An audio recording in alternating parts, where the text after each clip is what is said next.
oligarki itu bukan kapitalis. Sahabat, jangan pernah menganggap kaum oligar itu pejuang ekonomi kerakyatan. Salah besar, mereka itu lintah darat. Walaupun terlihat pajak mereka besar, tetapi semua karena pakai fasilitas. Para oligar itu tidak pernah mendapatkan bisnis dengan cara normal, yaitu pasar bebas. Jadi nih ya, kita pastikan kalau di sebuah pemerintahan selama ada para oligarki, mustahil UKM bisa berdaulat. Oligar adalah memonopoli kekuasaannya. Mereka bisa merubah peraturan sebuah pemerintahan. Mereka bisa membeli pejabat. Mereka bisa menjadi penguasa tunggal atas sebuah produk atau komoditas. Tapi yang tersering kalau di Indonesia itu adalah dari komoditas. Oligar itu anti pasar bebas. Oligarki sesungguhnya tidak bisa menang berbisnis dengan pasar bebas. Namun mereka ubah peraturan sebuah negara dan untuk itu mereka mampu. Karena itu kembali ke pernyataan awal. Selama ada oligar di sebuah pemerintahan, UKM tidak akan menang. BUMN masuk oligar kah?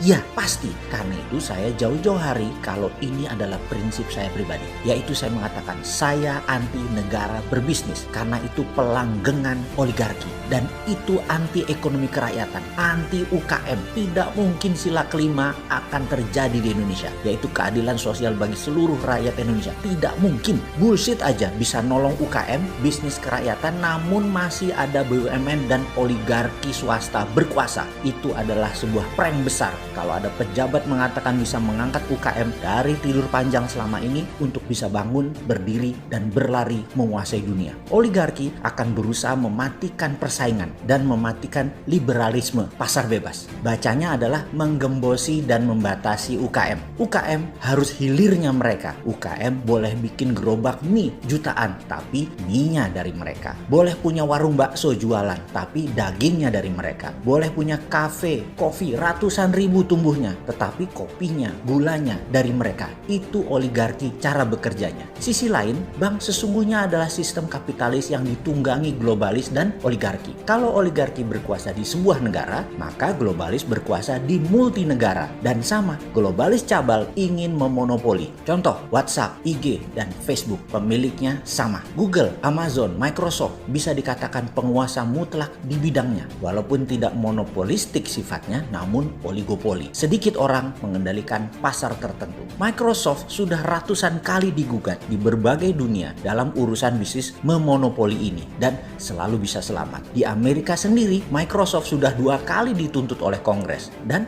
selamat. Hebat memang para globalis itu. Rothschild memonopoli dolar dan tidak pernah ada yang bisa nuntut. Begitu juga keluarga Oppenheimer dengan berlian The Beer-nya. Panjang kalau kita cerita tentang globalis cabal. Diurai perlahan satu-satu. Panjang, sabar ya, nanti kita akan sampai sana. Bahkan, bank adalah bentuk sebuah sistem ekonomi yang memenangkan sistem kapitalis ala globalis. Hanya yang punya jaminan yang bisa pinjam. Jadi Anda, kita para rakyat kecil, duitnya dikumpulin di bank, tapi tidak bisa buat pinjam karena hanya 10% manusia yang punya jaminan, yaitu mereka yang kaya, yang dekat dengan kekuasaan, atau yang bermain dengan para oligar. Dan sedikit sekali yang bisa bermain di sana yang murni dari pasar bebas. Tiongkok yang dipuja-puji oleh banyak pejabat saat ini adalah negara berbisnis dengan menggunakan sistem oligarki. Namun swastanya didukung oleh pemerintah untuk menggarap pasar domestik. Dia belah-belah itu sisi pasarnya. Jadi kalau mau tiru Tiongkok itu total tirunya. Jangan ikuti maunya Tiongkok seperti saat ini. Tiru total adalah seluruh proyek BUMN Cina pakai duit renminbi yang uang tersebut dicetak berdasarkan proyek. Nggak usah pinjem asing, cetak duit.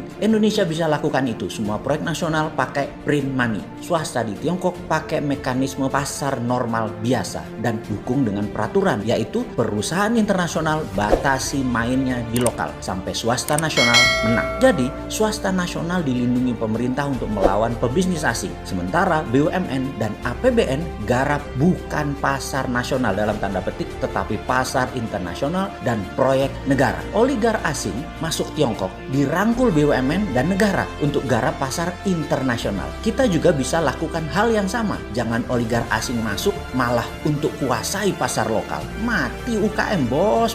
Bagaimana sih mimpin negara? Oke, informasi sekilas tadi sudah mulai terang benderang kan melihatnya. Wes ndang cepet dikerjain, ra usah kakean mikir ben ora ketok lemai. Apa perlu gua nih masuk got sekarang? Ntar pada panik lagi, nesu, marah-marah, kirim buzzer. Ya sudah, pakai aja idenya. Awas ya nggak dijalani, gua masuk gorong-gorong beneran nih.